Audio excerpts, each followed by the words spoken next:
Kaugnay niyan, pinanindigan ni Congressman Rodante Marcoleta na pagmamay-ari umano ni COMELEC Chair Attorney George Garcia ang dalawa sa 49 na offshore accounts. Ayon pa sa mambabatas, may resibo itong maipapakita mula sa isang credible source. Narito ang balita ni Rovic Manuel.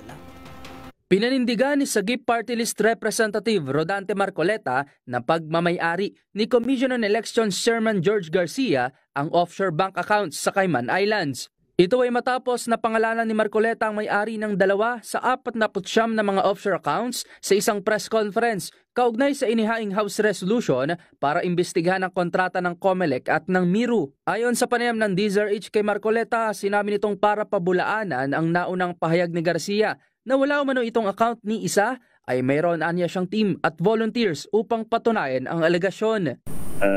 Meron naman akong team na talagang sumusubaybay rito at yung isang volunteer namin sa New York, ginawa namin para lang mapatunayan na existido yung account.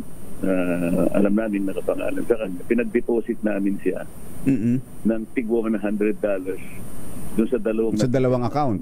Okay. Kasi yung karamihan kasi Jerry, mabilis nilang naitara eh.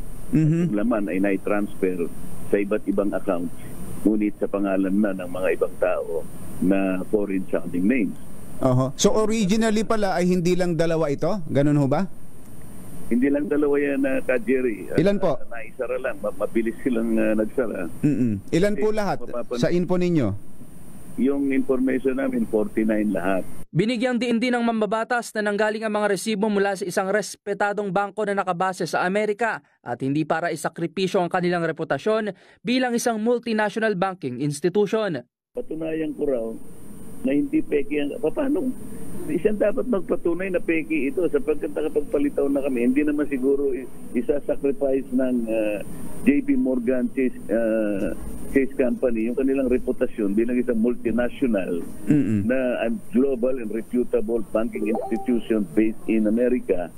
Itong mga na-generate na mga records na to ay peke. Malinaw na malinaw pati yung account activity nung nag-deposit na ipakita namin na debit sa account niya yung $200 kasi Jerry, magdi-deposit ka sa account ng iba using online, ito yung Chase for Business, merong corresponding fee. Tama, So yung $100 ang fee nun is 40. So $40. Ngayon, pag tiningnan mo yung transaction, yung activity, account activity ng may-ari ng account na nag-deposit sa New York, lumilitaw talaga na na-deposit yung $200, $100 each to those existing active accounts in the name of Chairman George. Para sa MBC TV Network News, ito si Rovic Manuel, una sa Pilipinas, una sa Pilipino.